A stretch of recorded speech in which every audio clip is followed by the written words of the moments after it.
4 in the morning. I sit alone in the kitchen, coffee gone cold somewhere along the way. Outside, still dark.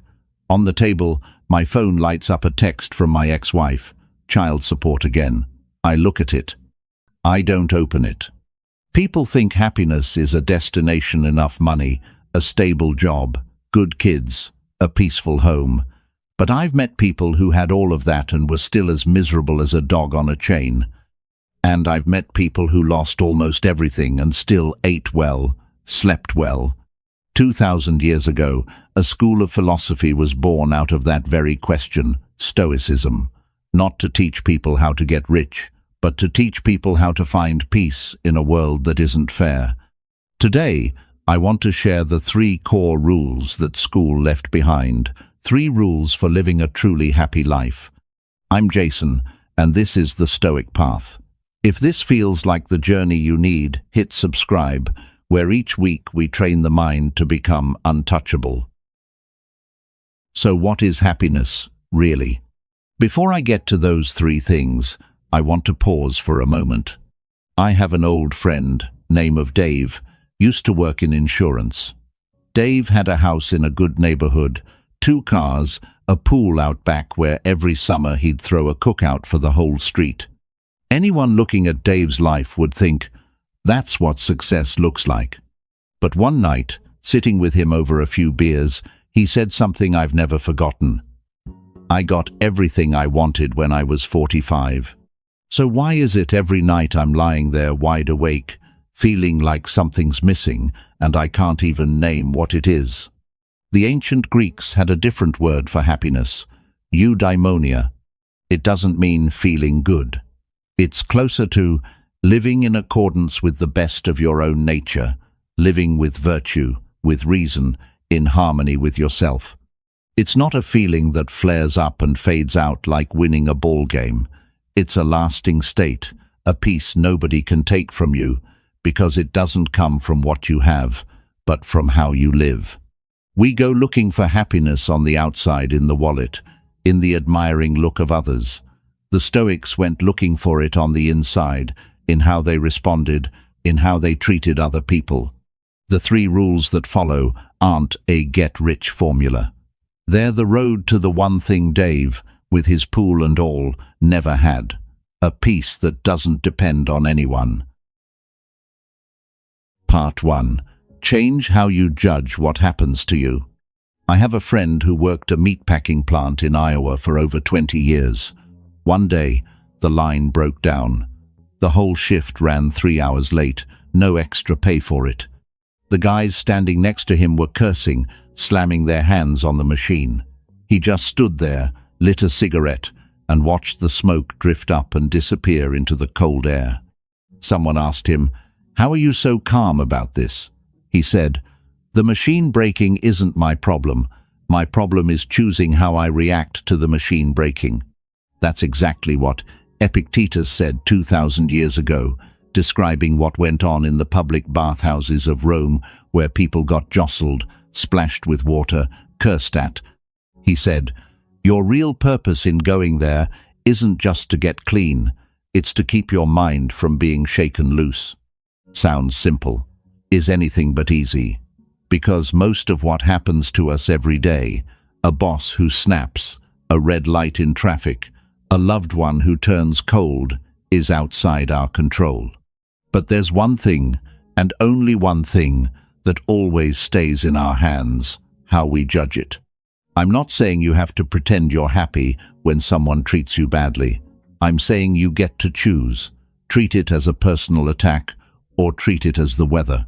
Nobody gets angry at the rain for getting their shirt wet. So why do we get angry at some guy who cuts us off in traffic, like he planned it just for us? That's lesson number 1. What happens doesn't hurt you. How you judge what happens, that's what hurts you. Part 2. Live with virtue and stop chasing what doesn't matter. I used to have a neighbor, call him Frank. Frank owned 3 stores, traded in for a new truck every 2 years, had the biggest house on the block. Everyone who looked at him said, "Frank made it." But Frank couldn't sleep at night. Frank cheated on his wife, lied to customers to close a sale, and when a competitor opened up across the street, Frank nearly lost his mind with envy. Then there's Miguel, who fixes cars at a little shop down the road. Miguel isn't rich. Old car, rented house. But Miguel always charges a fair price, never squeezes a customer for more, and when someone's going through a hard time, he fixes their car for free and doesn't tell a soul. Miguel sleeps easy. Miguel's smile is real. The Stoics had a word for what Frank had: the money, the truck, the big house, indifferents. Not good, not bad, just preferable, but none of it decides whether a life has meaning. What decides that is virtue, wisdom, justice, courage, self-control. Frank had every indifferent a man could dream of, but he lacked virtue, so Frank suffered. Miguel had next to nothing materially, but he lived with virtue, so Miguel was at peace. This isn't advice to stop making money. This is a warning. Don't bet your whole life's happiness on things that, whether you have them or not, have nothing to do with who you actually are. A new truck doesn't make you a good man. Losing your job doesn't make you a bad one. The question was never, how much do I have? The question is, am I living up to what I already know is right? Part 3.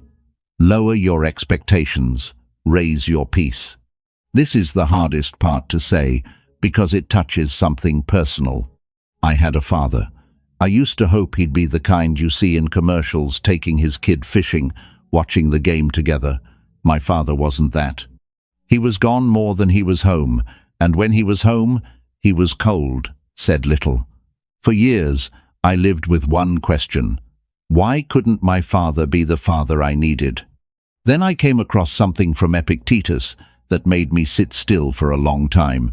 You're not entitled to a good father. You're only entitled to a father. The pain was real, but it never came from who my father was.